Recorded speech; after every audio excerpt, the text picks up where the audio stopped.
Bonjour à tous, je suis le professeur Katia Chaumoitre, je suis la présidente du comité des études qui correspond au conseil pédagogique de la faculté sciences médicales et paramédicales. Je vous propose une courte réunion d'information sur le déroulé de votre année de passe. Sur le premier semestre, vous aurez une autre réunion pour le deuxième semestre. Un petit mot sur cette réforme du premier cycle qui commence à être un peu plus rodée puisque ça fait maintenant 4 ans qu'elle a eu lieu. Le but de la réforme était de diversifier les profils et les parcours des étudiants en santé, mais l'accès en santé reste sélectif. Globalement, les profils sont plutôt scientifiques en PASS et les profils plus variés en LAS. Le but de cette réforme est une orientation progressive des étudiants avec un accompagnement et surtout pour limiter les situations d'échec, puisque avant cette réforme, il s'agissait d'une entrée unique par PACES et qui pouvait se redoubler et un taux d'échec élevé d'étudiants après 2 PACES. Donc ces étudiants redoublés PACES rataient l'accès santé et n'avaient aucune équivalence après ces 2 PACES ratés. Alors que vous allez voir, le PASS, la différence, c'est que ça leur permet de valider une année de licence. Chaque université détermine le nombre d'étudiants qu'elle admet dans chaque filière de santé, c'est la capacité de formation, qui va dépendre des possibilités de formation de l'université, mais aussi des recommandations de l'Observatoire national de la démographie des professions de santé, qui va dire quels sont les besoins de santé dans la région. Pour ce qui est de l'augmentation des capacités, vous savez que l'accès sélectif concerne les filières médecine, maïeutique, odontologie et pharmacie. Et à Marseille, concerne également kiné, mais ce n'est pas le cas dans toutes les UFR. Et vous voyez que ces capacités ont largement augmenté, puisque lors de la réforme précédente, quand il s'agissait d'une année de PACES, on avait un numerus clausus. Ce numerus clausus avait augmenté progressivement entre 2015 et 2018 pour atteindre en 2020 673 places pour médecine, maïeutique, odontologie et pharmacie, dont 405 places pour la médecine.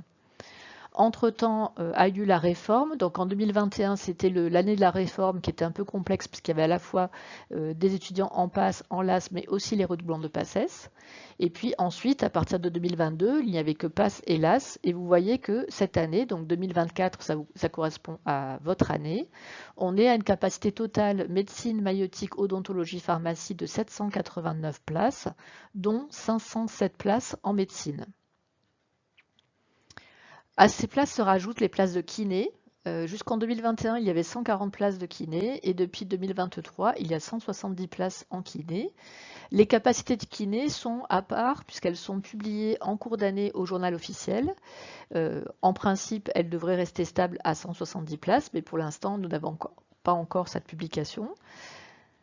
Donc au total, vous voyez qu'entre 2020 et 2024, l'ensemble des places, donc médecine, maïeutique, odontologie, pharmacie et kinésithérapie est passé entre 2020 et 2024 de 813 à 959, soit 18% d'augmentation. Et pour ce qui est de l'augmentation de médecine, entre la réforme PACES et maintenant, l'augmentation est de 25% des places, passant de 405 à 507 places. Le but de cette réforme, c'était d'avoir plusieurs parcours pour candidater dans les études de santé après 1, 2 ou 3 années de premier cycle. Les 2 parcours principaux, vous les connaissez. Il y a le parcours PASS, donc le vôtre, qui est le parcours spécifique accès santé, avec une majeure santé et une mineure licence. Et puis de nombreux parcours LAS, donc licence accès santé, dans lequel il y a une majeure licence et une mineure santé. Dans tous les cas, vous avez la possibilité de candidater au maximum 2 fois en accès sélectif santé. L'intérêt, c'est d'avoir une marche en avant et de progresser dans un parcours licence. Actuellement, la PASS, contrairement à PACES, est une première année de licence et donc quand vous la validez, vous pouvez aller en deuxième année de licence. Cette réforme a été mise en place entre l'année 2020 et 2021 avec 2 années de transition pour équilibrer ces voies d'accès. Et actuellement, c'est une réforme qui est globalement stabilisée avec 50% des places pour un parcours. Et à Aix-Marseille Université, il a été décidé que ce parcours à 50% des places était le parcours PASS. Donc l'année de PASS ne se redouble pas, mais il y a toujours 2 chances d'accès en santé. La PASS devient une première année de licence avec dès cette première année de licence, la possibilité d'accéder en santé, médecine, maïeutique, odontologie, pharmacie et kinésithérapie. Et une deuxième chance est possible, mais cette deuxième chance sera forcément dans le parcours LAS, donc soit en LAS 2, soit en LAS 3, avec des taux de réussite tout à fait équivalents à ceux des doublants PACES, même un peu au-dessus. Cette disparition du redoublement et le fait qu'on a augmenté les capacités d'accueil, ça a permis d'augmenter nettement le taux de réussite des PASS par rapport à PACES. En effet, quand c'était PACES, le taux de réussite primant était faible, puisque c'était surtout des redoublants qui réussissaient l'accès sélectif, et donc il n'y avait que 18% de réussite pour médecine, maïeutique, odontologie, pharmacie et kinésithérapie pour les primants PACES. Avec le taux de réussite PASS 2022-2023, vous voyez que ce taux de réussite a bien augmenté puisqu'on est à plus de 35% de réussite contre 18% pour PACES. Donc 35% de réussite, donc 35% des PASS de 2022-2023 ont eu une place dans une des filières médecine, maïeutique, odontologie, pharmacie ou kinésithérapie. Parallèlement, on a augmenté les capacités d'accueil globalement en suivant les recommandations de l'ONDPS. Rentrons dans le vif du sujet pour cette année 2023-2024, donc c'est vous. Il y avait 1640 places dans Parcoursup, avec plusieurs mineurs licences possibles. Les cours de ces mineurs licences sont en ligne dans Amétis.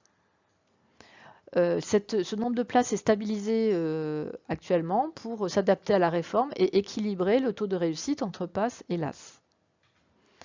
Actuellement, vous avez eu le choix dans Parcoursup avec le choix de 8 mineurs, dont 3 communes à 2 licences. Vous pouviez choisir mineur droit, mineur économie et gestion, mineur commune anglais-espagnol, mineur commune anthropologie lettres et mineur psychologie, mais aussi mineur physique-chimie, une mineure commune sciences et vie et STAPS et une mineure sciences infirmières qui a été mise en place depuis l'année dernière. Là aussi, il y a une stabilisation de ces mineurs pour une meilleure cohérence entre le vœu des étudiants et les mineurs et un nombre minimum d'étudiants dans chaque mineur licence pour avoir des groupes de mineurs licences de taille correcte. Concernant les capacités 2023-2024, donc le nombre de places, comme je vous l'ai dit tout à l'heure, les capacités pour médecine, maïeutique, odontologie, pharmacie en 2023-2024 sont de 789 places. Elles sont réparties en 507 places pour médecine, 38 places pour maïeutique, 72 places pour odontologie et 172 places pour pharmacie. Les places kinés sont à part, comme je vous l'ai déjà dit. Il y a eu 170 places en 2022-23 et les places pour 2023-24 paraîtront en cours d'année, généralement plutôt vers la fin de l'année scolaire, en 2024. Si on suit le décret de la réforme, les groupes de parcours 60 ECTS, donc PASS et LAS 1, doivent avoir au minimum 30% des places. Les groupes de plus de 120 ECTS ou plus, c'est-à-dire les LAS 2 ou 3, doivent avoir au minimum 30% des places.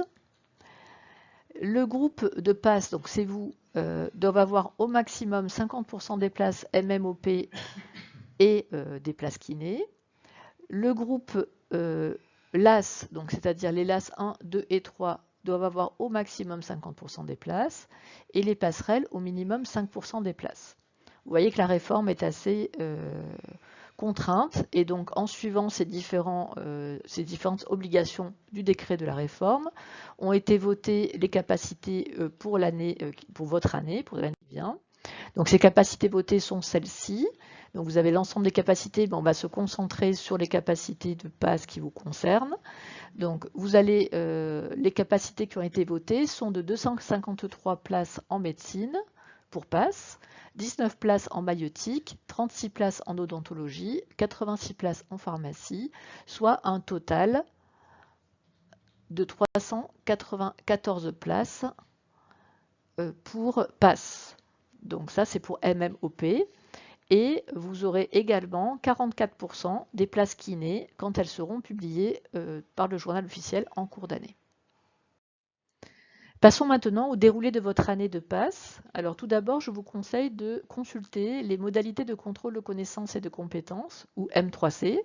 Elles sont disponibles sur le site de la faculté sciences médicales et paramédicales. Je vous ai mis le lien sur la diapositive, mais sinon, si vous allez sur le site et vous cherchez accès sélectif ou PASS, vous allez retomber sur ces modalités de contrôle de connaissances et compétences qui reprennent en détail comment se passera votre année. En résumé, le premier semestre, la fin des cours est prévue pour le 14 novembre 2023. Vous avez ensuite 3 semaines de révision avant les épreuves du premier semestre. Ces épreuves sont uniquement basées sous un format QCM, avec le mardi 5 décembre les épreuves de la majeure santé et le mercredi 6 décembre les épreuves de votre mineur licence. Les résultats et le classement du premier semestre seront publiés début janvier 2023. Je vous mets ici le calendrier de ces épreuves qui est disponible aussi sur le site de la faculté, avec le mardi 5 décembre à 9h30 l'UE 5 anatomie et l'UE 2 physiologie, ensuite l'UE 4 et l'UE 7, l'après-midi l'UE 3 et l'UE 1. Et le mercredi 6 décembre, votre épreuve correspondant à votre mineur licence. Ensuite, vous attaquerez le deuxième semestre. Le début des cours est prévu le 8 janvier 2024, donc vous avez un temps entre votre examen qui est début décembre et le début du cours de deuxième semestre. Je vous conseille de décompresser au moins une semaine à ne rien faire, sortir, voir vos amis, passer les fêtes de Noël, faire du sport. Les cours de deuxième semestre finissent le 5 avril 2024. Vous avez là aussi à la suite 3 semaines de révision et les épreuves du deuxième semestre qui sont prévues le lundi 6 et le mardi 7 mai 2024. Attention, pour ces examens, que ce soit le premier semestre et encore plus le deuxième semestre, nous y reviendrons juste après, il faut absolument vous présenter à tous les examens pour lesquels vous avez une convocation. Si jamais vous n'allez pas à un examen, vous allez être déclaré défaillant et ne pas avoir, ce ne sera pas l'équivalent d'avoir 0, mais vous allez être déclaré défaillant, ce qui est différent. Et ce statut de défaillant entraîne un non-calcul de la moyenne. Et donc, ça vous invalide votre année. Même si vous avez 18 sur 20 et qu'à une épreuve, vous n'êtes pas allé à l'épreuve, vous êtes défaillant pour toute l'année. Donc, il faut absolument vous présenter à toutes les épreuves pour lesquelles vous êtes convoqué. Même si vous n'avez pas travaillé la matière, il faut venir à l'épreuve. Et dans tous les cas, tant qu'à faire, si vous êtes là, répondre à l'épreuve, puisque même sans avoir travaillé, vous n'aurez pas 0. Après ces examens du deuxième semestre, il y aura le classement et vous aurez une partie des étudiants qui seront grands admis. Ces grands admis représentent au maximum 50% des places par filière. Et ensuite, une autre partie d'étudiants sera admissible aux oraux. Donc les oraux se passeront en juin. Vous aurez des précisions qui viendront en cours d'année. Pour ceux qui n'ont pas eu la moyenne à leur année de PASS, donc qui n'ont pas validé leur année de PASS comme licence, vous avez des rattrapages, comme toute année de licence, qui seront prévus la deuxième quinzaine de juin. Et ces règles de rattrapage sont détaillées justement dans le document des modalités de contrôle de connaissances et de compétences dont je vous ai parlé tout à l'heure. Il y aura une réunion d'information au deuxième semestre pour vous expliquer bien le déroulé après les examens écrits de deuxième semestre, notamment pour vous expliquer comment vous pourrez prioriser vos choix de filière et choisir la filière qui vous intéresse le plus. Un mot sur les coefficients des unités d'enseignement de PASS. Donc vous avez un certain nombre d'unités d'enseignement, c'est ce qui s'appelle UE, et qui ont des coefficients. Donc les coefficients de pharmacie sont différents des coefficients des autres filières. Donc les filières médecine maïeutique, odontologie et kinésithérapie ont tous le même coefficient. Et ce coefficient correspond au nombre de CTS. Donc ça correspond en fait à la quantité de cours par matière. Alors qu'en pharmacie, il y a des coefficients différents. Et ces coefficients s'appliquent au premier et au deuxième semestre. Si on reprend dans ce tableau l'ensemble des coefficients, vous voyez que l'UE1 pour les coefficients pour médecine maïeutique, odontologie et kinésithérapie a un coefficient de 7, alors qu'en pharmacie, elle a un coefficient de 9, Et au fur et à mesure, vous voyez que les questions ne sont pas tous les mêmes entre pharmacie et le reste des filières. À part, vous avez les UE spécifiques, vous aurez au deuxième semestre, donc les UE spécifiques 11, 12, 13, 14, donc on reparlera au deuxième semestre. Ces UE spécifiques, il faudra en prendre au minimum 2 et au maximum 4.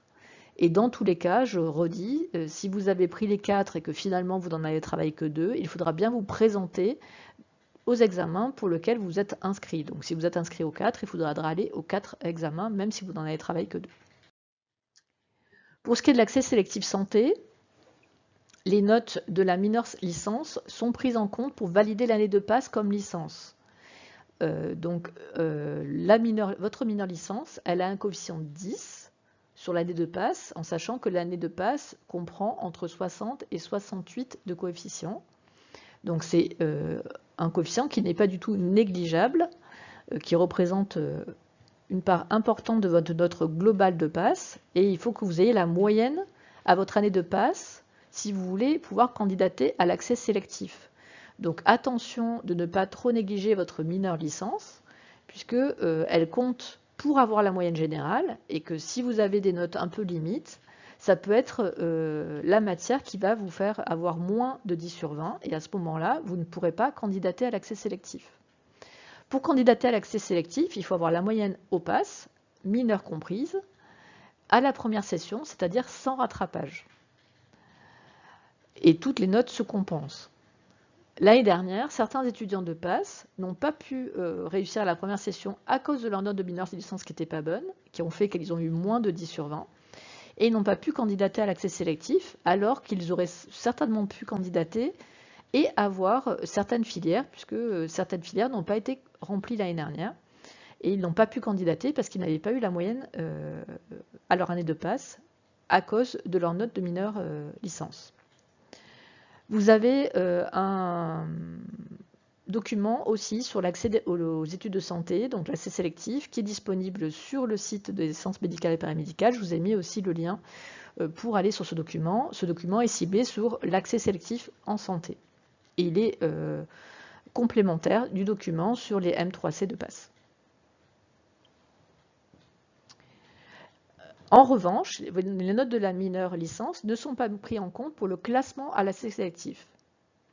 Donc pour pouvoir être classé et aller en accès sélectif, la condition pour pouvoir candidater et d'avoir sa licence passe avec la moyenne comprenant la mineure licence.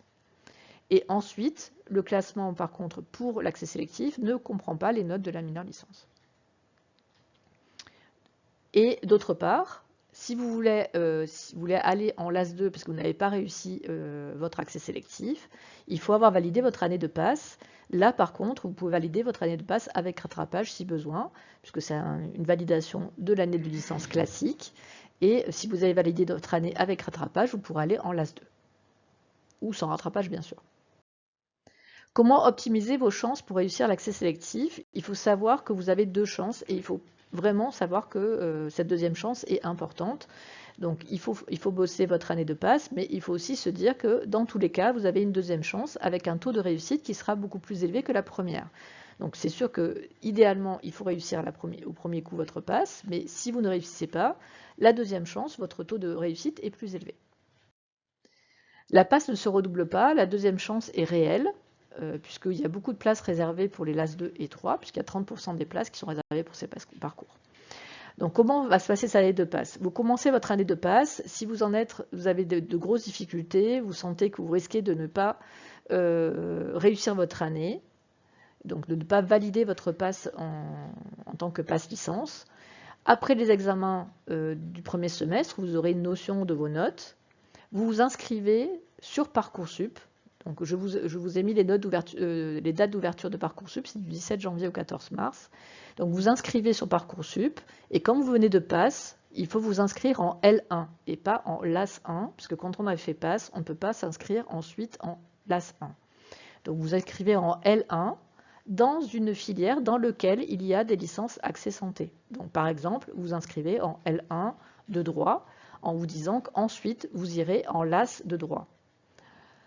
Si vous ne réussissez malheureusement pas votre licence, vous allez aller dans la L1 dans laquelle vous vous êtes inscrit sur Parcoursup, vous faites votre L1, et une fois que vous l'avez validé, vous allez passer en LAS 2, et quand vous serez en LAS 2, vous pourrez tenter votre deuxième chance, soit en LAS 2, soit en LAS 3.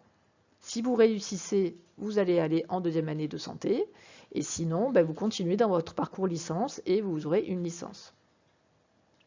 Si vous arrivez à suivre, vous avez vos résultats de premier semestre qui sont corrects, vous restez bien concentré, soit vous êtes admise en deuxième année de santé, directement grand admis ou avec l'oral, dans ce cas-là, vous passez en deuxième année de santé, soit vous n'êtes pas admise, mais vous avez validé votre passe licence, donc vous avez eu la moyenne à votre passe, et à ce moment-là, vous pourrez vous inscrire en LAS 2 sur une plateforme qui s'appelle e-candidat, qui sera ouverte en juin 2024. Donc on vous donnera les dates, on vous préviendra à l'avance, ne vous inquiétez pas.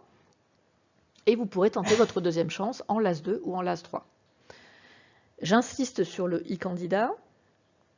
Il faudra bien s'inscrire, même si vous pensez que peut-être qu'avec les désistements, vous allez pouvoir rentrer en santé. Dans tous les cas, inscrivez-vous sur e-candidat pour pouvoir accéder en LAS 2 au cas où. Donc il faut toujours s'inscrire par précaution.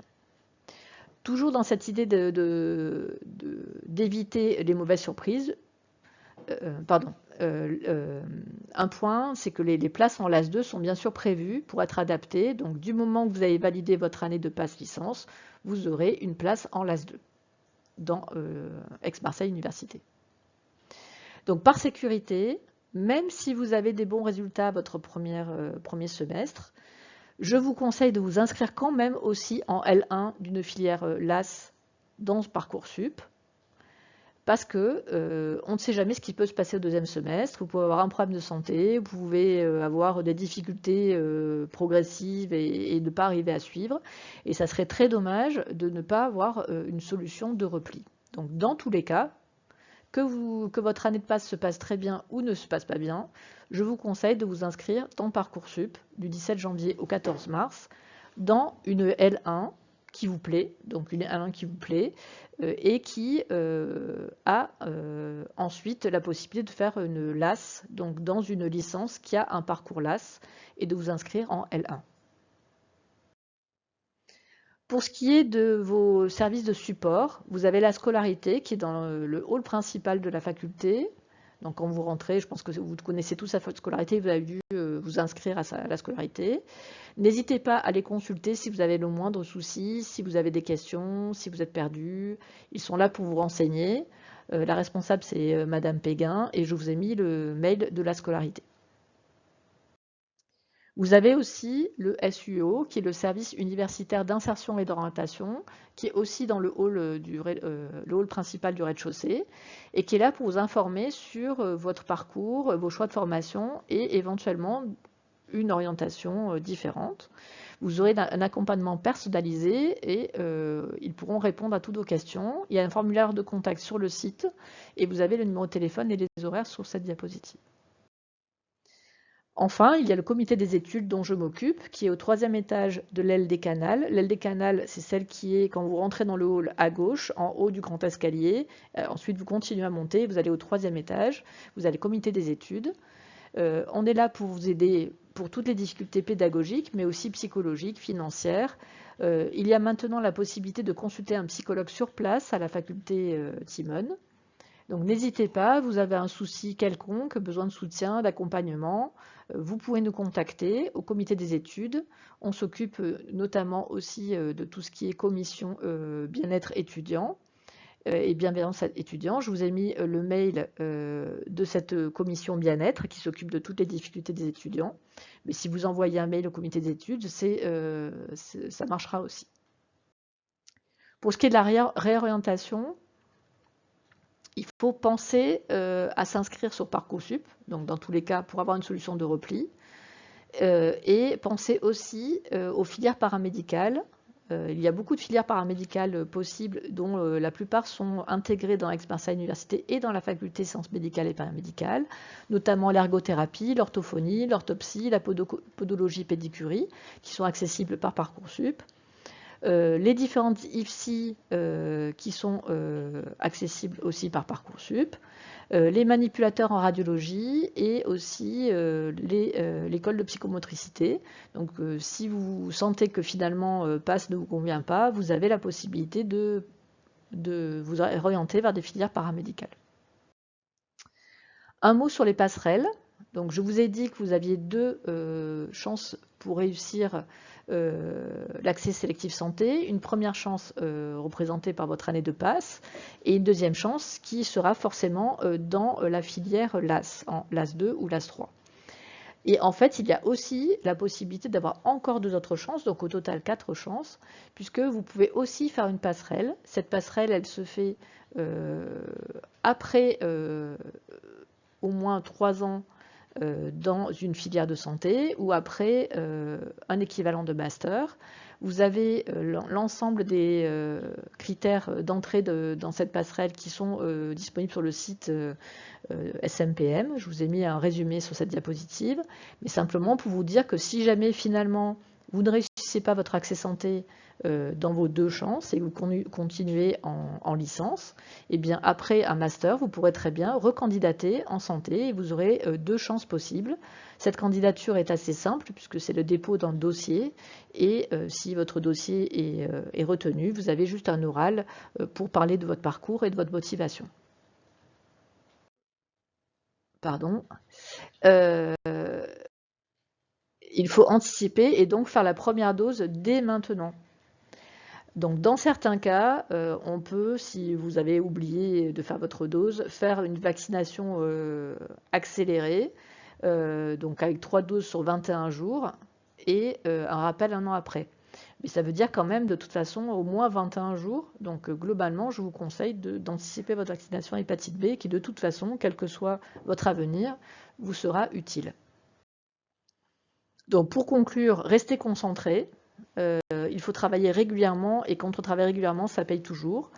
Gardez un temps de sommeil correct et régulier. Ne rognez pas sur votre temps de sommeil parce que vous allez arriver, vous risquez d'arriver dans des conditions catastrophiques au moment de l'examen. Donc il faut vraiment avoir un bon rythme, mais ne pas rogner sur le sommeil.